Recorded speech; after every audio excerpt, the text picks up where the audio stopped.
oh, tu es le grand Dieu. Baba, oh, tu es le grand Dieu. Tu es le grand Dieu, Baba, tu es supérieur à toutes choses. Baba, oh, tu es le grand Dieu. Baba, oh, tu es le grand Dieu. Tu es le Père de tous ceux qui espèrent en toi. Tu es le grand Dieu, Baba, oh, Adonai. Tu es éternel, tu es tout puissant, tu es majesté, tu es béni. Merci encore pour ce que tu fais dans nos vies, en ce jour, en ce matin. Merci pour la grâce que tu nous donnes.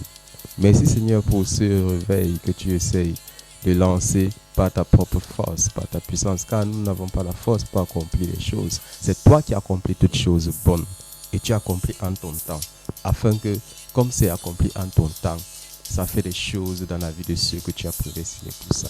Qu'il en soit ainsi dans nos vies au nom souverain de Jésus-Christ. Amen, amen.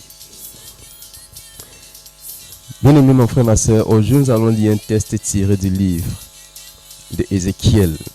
Ézéchiel 18, verset 19 à 20. Vous dites, pourquoi le Fils ne porte-t-il pas l'iniquité de son Père? C'est que le Fils a agi selon la droiture et la justice. C'est qu'il a observé et mis en pratique toutes mes lois. Il vivra. L'âme qui pêche est celle qui mourra. Le Fils ne portera pas l'iniquité de son Père, et le Père ne portera pas l'iniquité de son Fils. La justice du juste sera sur lui, et la méchanceté du méchant sera sur lui. Parole du Seigneur.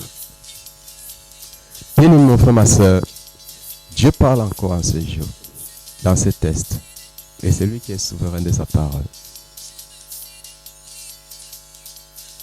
Parfois, nous posons la question, pourquoi certaines choses nous arrivent? Pourquoi est-ce que la vie est injuste envers nous? Pourquoi est-ce que nous sommes enclavés dans des situations que quand nous regardons, nous posons la question, mais qu'est-ce qu'on a fait à Dieu? Dieu vient mettre ici table rase à certaines situations, certaines injustices de nos vies. Bien-aimé mon frère, ma soeur, tu peux être poursuivi, dérangé, oppressé par les choses qui ont combattu ton père, la maison de ton père, ou ta mère et la maison de ta mère. Les auteurs qui les ont combattus, si ils n'ont pas vaincu ça, ça va descendre sur toi. Mais en Dieu, Dieu dit quoi? Si tu viens à lui, il annule toutes ces choses-là. Et tu commences ta vie avec lui. Et ce qui les combattait, ça finit avec toi. Parce que tu es une nouvelle créature. Tu deviens un enfant de Dieu, tu deviens son enfant. Donc bien aimé mon frère, ma soeur, en ce matin, comme tu donnes ta vie à Jésus-Christ, Dieu efface les choses qui étaient derrière ta vie pour te pourchasser, provenant de la maison de ton père ou de la maison de ta mère. Parce que comme tu viens à Christ, il te donne la nouvelle naissance. Et comme il te donne la nouvelle naissance, ton nom est inscrit dans le livre de la vie. Parce qu'il est souverain. Et tu as la vie. Les choses qui combattaient ton père là, qui combattaient ta mère, qui étaient dans la maison de ton père, dans la maison de ta mère là, pour te détruire, pour te poser, pour te mettre dans des situations où toi-même tu ne comprends plus ta vie. Ça prend fin avec la nouvelle naissance. Mais ça ne veut pas dire que comme tu reçois la nouvelle naissance, ta vie sera propre. Sois-en sûr, quand tu reçois la nouvelle naissance, tu as encore les problèmes. Parce qu'ils ne vont pas te laisser. Mais comme tu persistes, ils vont fuir seuls. Parce qu'ils ne pourront plus rien contre toi. Donc bien aimé mon frère, ma soeur, comme tu es en Christ, tu commences à bâtir ta propre vie en Jésus-Christ. Et les choses anciennes là disparaissent. Elles seront là pour te combattre. Mais il y a déjà quelqu'un qui est devant toi pour dire ici là, vous ne pouvez rien contre mon fils, contre ma fille. Parce qu'il est véritable. Donc bien aimé mon frère, ma soeur, Dieu est puissant et il défend ses enfants. Comme tu viens à lui, l'hôtel de sorcellerie qu'il y avait dans ta famille là, ça ne marche plus avec toi. Parce qu'il dit, vous dites, pourquoi le fils ne porte-t-il pas l'iniquité de son père? Pourquoi est-ce que la malédiction qui était dans la maison de ton père ne te pourchasse plus lorsque tu es en Christ? Parce qu'il y a une barrière qui a été faite. Abraham est sorti de la maison de son père. Son père servait un Dieu qui n'était pas Dieu. Il est sorti, il est parti. Et il a cru en son Dieu. Ce qui pourchassait son père, la maison de son père. Les gens qui sont sortis de son père, des reins de son père, là, c'est resté là-bas avec eux. Mais lui, il a bâti quelque chose de nouveau. Il a dit que ce qui était ancien là, c'est fini. Et Dieu a changé son nom pour dire que la malédiction de ton père là, ce n'est plus sur toi. Maintenant, ce que tu vas faire de mauvais là, c'est pour toi. Si tu fais le bien, c'est pour toi. Si tu fais le mal, c'est pour toi. C'est ça avec Dieu. Quand tu viens à lui et tu lui appartiens, il efface toutes les ordonnances qui étaient contre ta vie. Et maintenant, ce que tu fais de mauvais là, c'est pour toi. Ce que tu sèmes moissonne. C'est là où la loi là s'applique maintenant. Tu fais le mal, c'est le mal qui vient sur toi. Tu fais le bien, c'est le bien qui vient sur toi. Parce qu'il dit, c'est que vous dites, pourquoi le fils ne porte-t-il pas l'iniquité de son père? C'est que le fils a agi selon la droiture et la justice. C'est qu'il a observé et mis en pratique toutes mes lois, il vivra. Parce qu'il a fait le bien. Il s'est séparé des choses de son père. Il a commencé à faire le bien. Et comme il a fait le bien, c'est le bien qui doit moissonner. Personne ne peut aller semer le maïs et récolter l'avocat. C'est impossible. Tu sèmes le maïs, tu vas récolter le maïs en abondance. Tu sèmes le bien, tu vas récolter le bien. Tu sèmes le mal, c'est le mal que tu récoltes. La loi de la semence et la moisson. Eh oui. Toujours conserver le bien. Toujours faire le bien. Toujours conserver la semence du bien en toi. De telle sorte que quand le mal veut venir mettre sa semence, tu ne sortes que la semence du bien.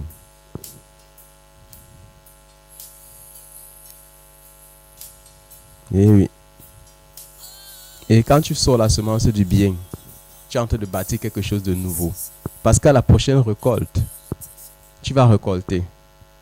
Et tu vas encore retirer une partie pour la semence, pour la prochaine génération. C'est ainsi que tu établis une alliance perpétuelle de génération en génération à partir de toi. Abraham est le père de la foi. Il a bâti quelque chose de grand parce que la semence du bien était déjà en lui. Quand tu as un grain de papaye, avec un papaye, tu peux semer tout un champ. Mais quand tu vas récolter ces papayes-là, il y aura encore la semence dedans que tu vas récupérer. Et tu vas bâtir quelque chose de plus grand. La semence et la moisson.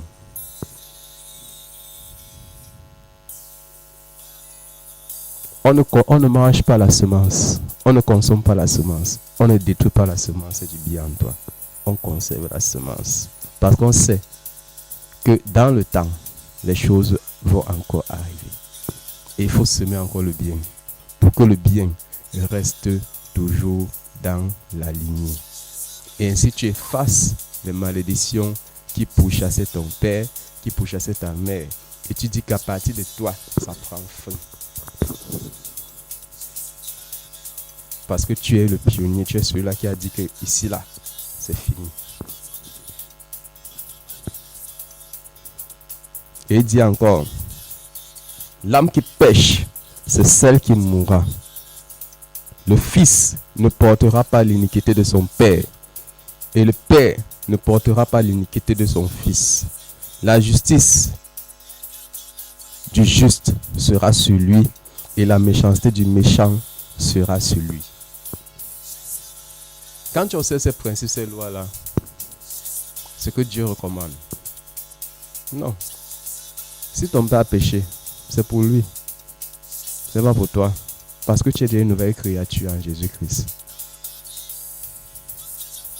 C'est Dieu qui te juge, pas un homme. S'il a péché, c'est pour lui. Si toi-même tu as péché, c'est pour toi.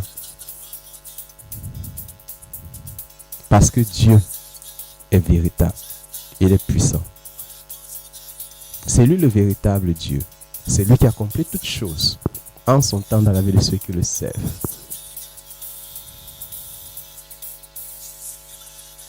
Donc bien aimé mon frère, ma soeur,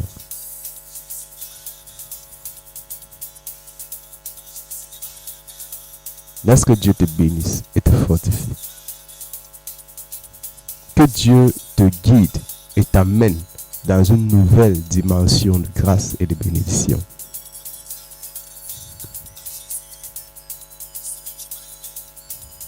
Donc bien aimé mon frère, ma soeur, Dieu dit, l'iniquité du Père ne tombe pas sur le Fils. L'iniquité du Fils ne va pas chez le Père. Parce qu'il y a un Père là-haut qui établit et qui rétablit la justice dans la vie de ceux qui le servent. C'est lui le Dieu qui juge. Ton père te maudit, tant mieux. Ta mère te maudit, tant mieux. Mais qu'est-ce que Dieu dit? Je n'ai pas dit de se rebeller contre les parents, non. Mais de faire ce qui est bien, selon Dieu. Et comme tu fais selon Dieu, Dieu va rétablir ce qui était injustice dans ta vie. Parce qu'il dit, la justice du juste sera sur lui. Et la méchanceté du méchant sera aussi sur lui. Ton père qui est méchant là, ta mère qui est méchante là, qui te juge là, accepte seulement, il y a Dieu là-haut qui va le rétablir dans ses possessions de méchanceté. La méchanceté du méchant sera sur lui. Ton père qui est bon, qui te fait du bien, et toi tu es méchant là. Dieu va aussi le rétablir dans sa bonté. Et toi tu vas recevoir le lot de ta méchanceté. Et inversement aussi, comme tu fais le bien, tu vas recevoir le bien. Comme tu fais le mal, tu vas recevoir le mal. Dieu est juste. Et il donne la justice à tout le monde.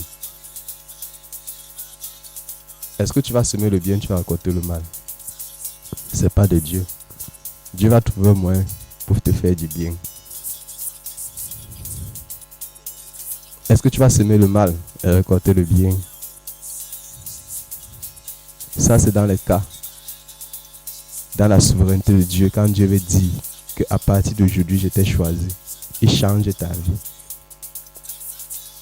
Et là, il agit sans protocole. Parce qu'il veut faire quelque chose avec toi. Pour te dire, mon fils, ma fille, tu as fait tellement de mal. Je pouvais te tuer. Mais, je dis maintenant que comme tu étais mauvais là, tu vas changer. Et tu vas devenir quelqu'un de nouveau. Comme il avait fait avec Paul. Ça, c'est la souveraineté de Dieu, sans protocole. Il n'y avait pas un intermédiaire là-dedans. C'est Dieu qui a dit que comme tu fais le mal là, moi je vais venir te chercher dans ton mal là. Tu ne récolteras pas le mal. Mais tu vas récolter le bien. Mais tu vas souffrir avec une écharpe. Donc Dieu est bon.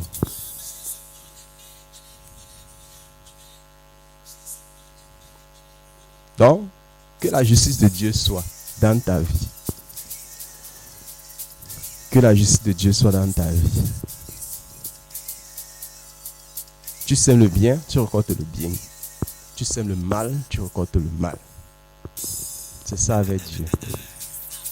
Sois abondamment béni et que Dieu t'aide à changer de voie. Que Dieu te visite. Que, comme il a fait Paul-là, comme il a fait les autres, que toi tu puisses aussi venir à Christ. Et comme tu viens à Christ, les choses mauvaises qui te pourchassaient là, Dieu va les laver. Ce ne sera pas facile, mais dans la persévérance et la négation a dit que Dieu, je suis avec toi, ton pied, mon pied. Comme Jacob avait lutté avec Dieu là, tu vas lutter avec Dieu pendant ta nouvelle naissance. Parce qu'après là sera le combat encore. Et tu vas rester avec Dieu. Jusqu'à ce que Dieu te bénisse. Oui. Donc ne pense pas que comme tu viens à Christ, ça sera facile. Il y aura les choses que tu vas encore vivre. Mais tu es déjà avec Christ. Et Dieu va rester avec toi pour agir dans ta vie. Et Dieu va changer ton nom. Il va te donner ton nom. Parce que tu as un nom. Dieu va te donner ton nom. Il va faire quelque chose de nouveau avec toi. Donc mon frère, ma soeur, reçois Christ en ce matin. Et que Christ balaie toutes les ordonnances des ténèbres dans ta vie. Et qu'il rétablisse sa justice dans ta vie. Qu'à partir d'aujourd'hui tu dises, je fais le bien. Pour moi et pour ma génération, je fais le bien. Deviens un artisan de bien pour Jésus-Christ. Même si on te fait le mal, dis je fais le bien. Parce que tôt ou tard, Dieu qui est en haut là, sa justice triomphe toujours. C'est pas toi qui vas faire, c'est Dieu qui va faire. Parce qu'il est le juge ultime. Parce que Dieu récompense toujours chacun. Il te récompense pour ton bien, il te récompense pour ton mal. C'est ça Dieu. Donc, tu n'as rien à voir là-dedans. Fais ce que tu as à faire. Et Dieu va faire ce qu'il aussi a fait. Chacun a son rôle. Chacun a son rôle à jouer sur la terre. Fais ton rôle. Et Dieu va aussi faire sa part de rôle. Donc, bien aimé, mon frère, ma soeur, sois abondamment béni en ce jour. Et que Dieu te bénisse. Que Dieu te fortifie.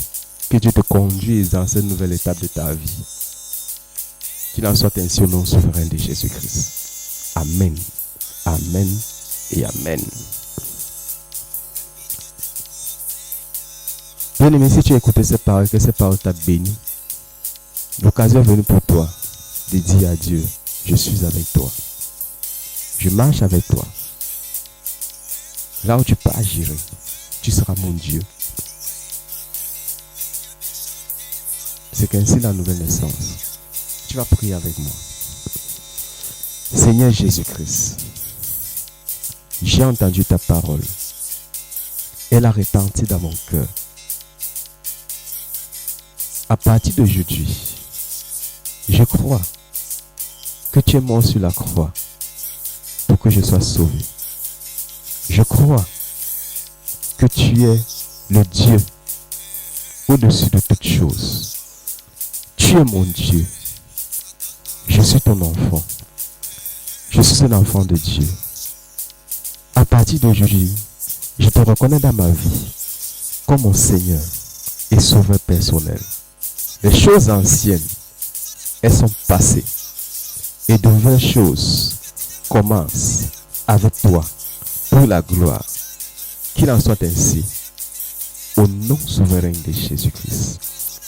Amen. Amen et Amen. Père éternel, mon Dieu, si tu as fait ces prières, je dis avec toi, je te souhaite la bienvenue à Sion. Et que Dieu te conduise là où il veut t'amener, afin que tu deviennes l'enfant qu'il veut que tu sois, pour sa gloire. Parce qu'il est véritable, parce qu'il est tout puissant.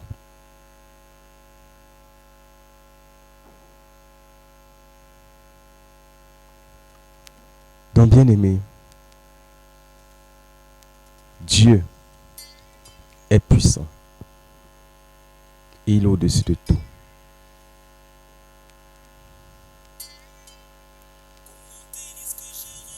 Dieu est élevé au-dessus de tout.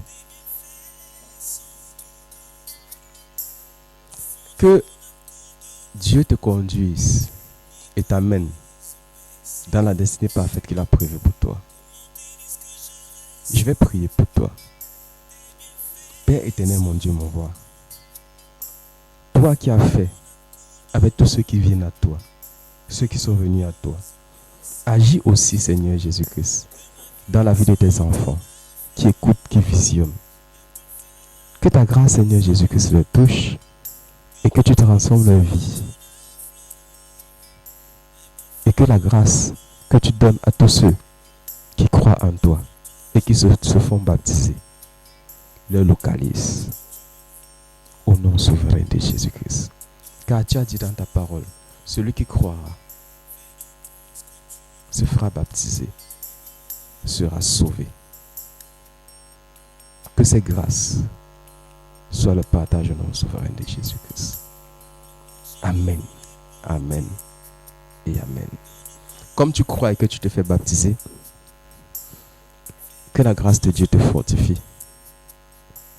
Au nom souverain de Jésus-Christ. Amen, amen. Et à très bientôt. Je reste et demeure le serviteur de Dieu, l'homme de Dieu, Lucien. Sois abondamment béni. Et si quelqu'un vient vous demander de l'argent pour cette œuvre, à mon nom, cela ne vient pas de moi. Mais si vous désirez soutenir cette œuvre, vous avez l'occasion aussi de le faire. Il y a des numéros là. Pour confirmer, vous appelez ou vous écrivez. Mais ayez toujours une confirmation. Parce qu'il y a beaucoup d'arnaqueurs dehors. Soyez abondamment bénis et que Dieu vous fortifie. Au nom souverain de Jésus-Christ. Amen. Amen. Et amen.